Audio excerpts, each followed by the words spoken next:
Welcome to our one-on-one special on LIE with the Supergirls.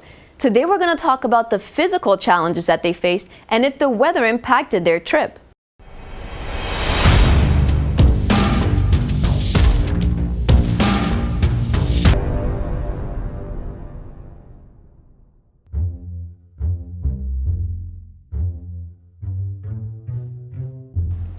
It really wasn't that grueling. Our bodies did pretty well, actually. We paced ourselves knowing that we still had more than 1,000 miles to go. So we learned to give our muscles the rest they needed. The only thing that really suffered were our feet, because they were mostly exposed to the cold all the time. So our feet really took a toll. But in terms of our physical endurance, I think we were fine. Lou had some.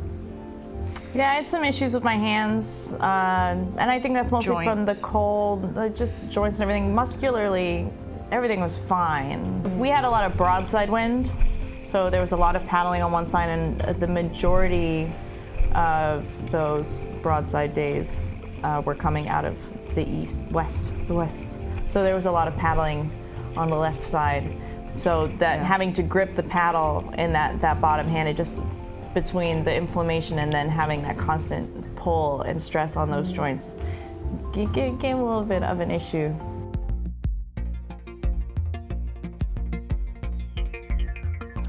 We ate a lot of jerky. Yeah, we definitely had it. It kind of evolved as we went, because we started out with the freeze-dried camp food and trail mix and bars and jerky and Protein bars. yeah, plantain chips. Did I say that already? So good, so amazing. But that is, you go along, you kind of get sick of things, and so by the end of the trip, we really weren't eating the camp food almost at all.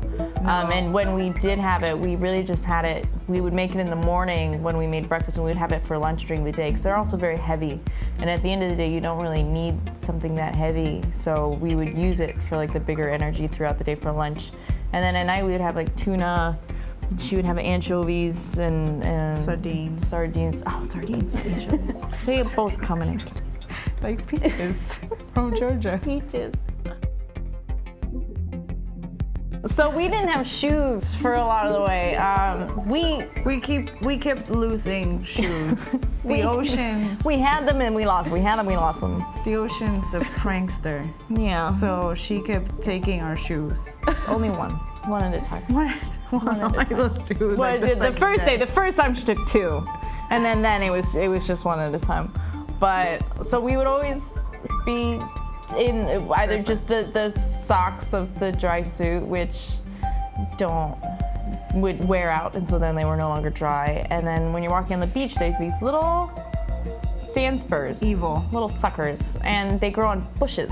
So you don't just get one. You literally you would step and you would look, and your whole foot would be covered with these spiky little balls, and they would stick in your feet. And so for the next week, we with the salt water, trying to find those thorns. Man. They were terrible. They were awful. And then we ran into cactuses when we got further down. Oh yeah. Longer spikes. Longer, terrible thorns.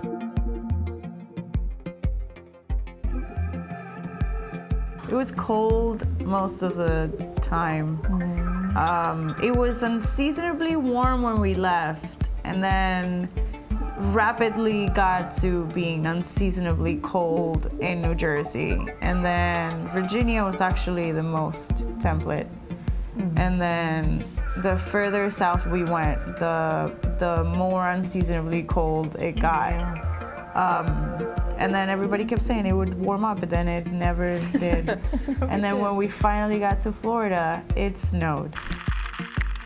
So we were bringing the winter with us, apparently. Until we got to maybe Fort Lauderdale. No. Well, no, when we got to Melbourne. Melbourne, we finally jumped in. Yeah, that's true.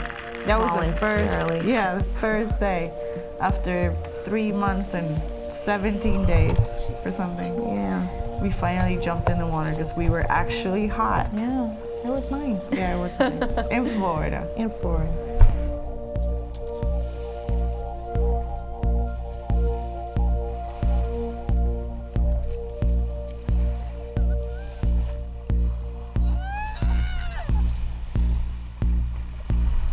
Wow, those girls went through a lot. I couldn't do that, but that's why they're called the Supergirls. So stay tuned next week when we find out the mental challenges they faced. That's going to be very interesting. We're going to learn a lot about more of these Supergirls. Don't miss it.